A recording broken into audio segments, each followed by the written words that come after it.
Good morning, noon, evening or night, depending when you're watching this video. My name is Legend and welcome back to World of Tanks and the NBTT'ay Replay series. Yes, we are still continuing that as well. And today we are watching Toby Thomas playing in his Type 59 Gold.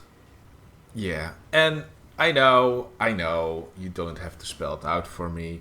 A top tier 8 medium against tier 6 in a +2 matchmaking.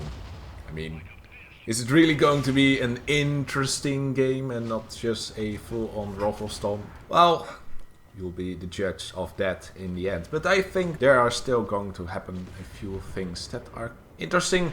You might pick up on some learning points from Toby right here. And first of all, being quite in an aggressive position in the middle is a good strategy for a top tier tank. But do consider, especially if you are in the middle of the map, that you can get outflanked quite easily, or with too little cover you can get shot from multiple angles if you don't consider those right away. But it takes a while before he actually gets countered by the enemy top tier medium tank, but while it's a TVP V2, so not really that high of a threat for Toby. And yeah, I know he is playing in the special gold edition of the Type 59, which is, well, purchased with I think a lot of money and or resources, I don't know. But we are not mainly going to judge his purchasing choices, but his gameplay choices. And right now, knowing when to retreat. Well, even though there aren't really that many enemies left, there's still the risk of getting outflanked, especially by the CS on the hillside. So Toby decides to relocate towards another flank where he can be more useful, since if he just stayed at that position in the middle, he can decide to push further forwards, but he will run into the TVP frontally with crossfire from the CS, let alone if he pushes even further in the open in the view of some of the camping enemy tanks. And it is also better to have as little amount of passive time at the flank, just staying there and contemplating if enemies are going to push or not. As I said before, as a top tier medium, you can do a lot more if you are positioning correctly. So right here, far better corner to engage the enemy and catch out a very easy target right there. In the form of a, quite a hefty chunker of a Japanese heavy tank. And the Type 59, gold or not gold, that tank is still very easily capable of dealing with tanks that are lower tier than itself. The whole history with the Type 59 is something that I found, well, quite typical, but in the beginning it wasn't really that bad. Well, in the very beginning it was bad, it was really overpowered, but this was the only premium tank that I know so far that was actually nerfed after being released. We haven't seen that happening with any other premium tank, because mainly, well, people started to complain because they purchased the tank with real money and they get a worse version of it later on. In the end it is better, but sometimes I feel that some premium tanks can still be tuned a little bit down. Maybe not like downright nerf, but have some characteristics changed so that they aren't really that dominant anymore. In the meantime, a little misplay by side scraping, giving the Oni an easy shot.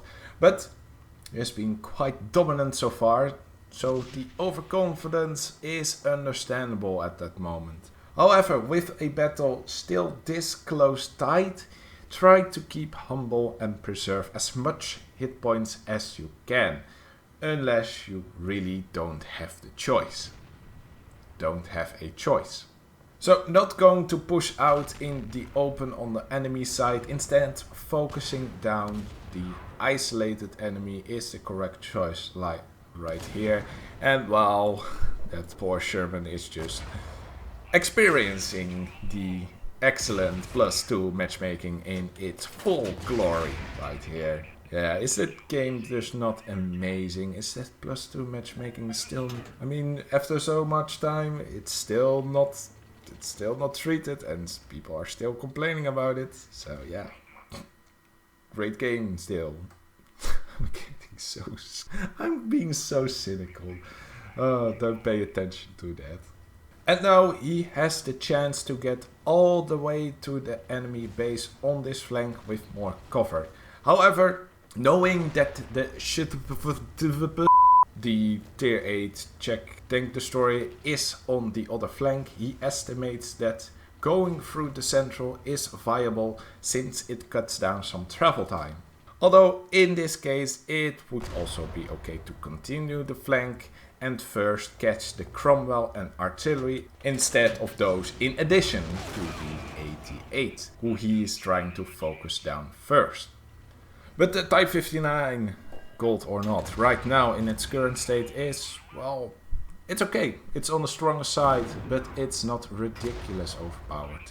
It still has a very good turret, very bouncy turret, that, especially against lower tiers, it's well quite strong. But well, of most tanks that are well being put in the game with the +2, -2 matchmaking, it's really hard to strike the balance between being too strong against lower tiers or too weak against higher tiers. But even against higher tiers, I think the Type 59 can still somewhat hold its own in some scenarios, or if the player is playing correctly enough, you can still do quite a lot. But well, we are not against higher tiers, we are against lower tiers.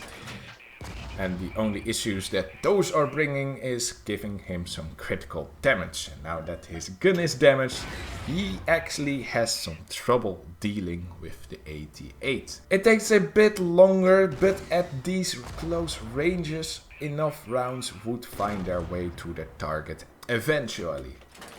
Although in this case, going around and focus the Cromwell first could also be a viable option, since you get a confirmed penetration on a hit and have a better approach to closely outflank the 88. However, it doesn't really matter that much. Going this way and still being able to block pretty much every shell being thrown at him, he still comes out on top with well, nearly half of his hit points still remaining. And with that, it is as easy as just shooting fish in a barrel. Wait, is that Chuck Norris? There is actually Chuck Norris in his command. I didn't realize it until the moment I say it's as easy as shooting fish in a barrel. But he says something else. It's like shooting fish on a wall. I don't know what he says. But well, Chuck Norris for you in a Type 59 gold, played by Toby Thomas. An excellent performance with over 5,000 damage.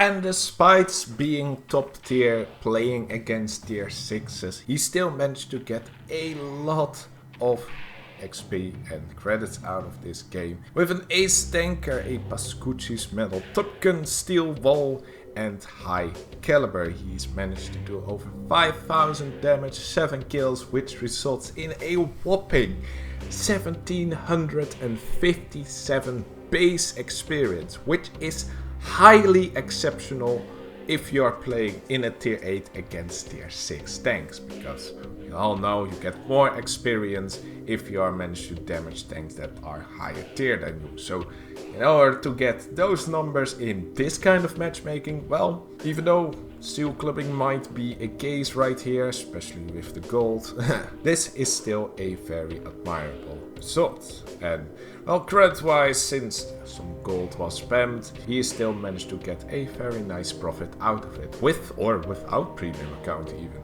So Toby was showing once again some great feats in this replay, going aggressively to a very dominant and central position at the start of the battle, allowing him to really assert dominance against his opponents as quickly as possible. But when he noticed he wasn't really that useful on that flank anymore, he switched around, managed to get more and more damage on other flank, targeting isolated targets, and eventually when the enemy threat around their base was low enough, he managed to just go straight through there and clean up the last few enemy tanks. Timing, positioning, and general marksmanship. Those are some key elements that we have seen multiple times over these videos, but with this prime example, hopefully you know a little bit more in detail for what moments you have to watch out for and which paths you need to take. More particularly on this map, of course, but maybe you can apply the same tricks on other maps. And with that, that's the end of this video. Hope you enjoyed it, and I will see you next time. Laters!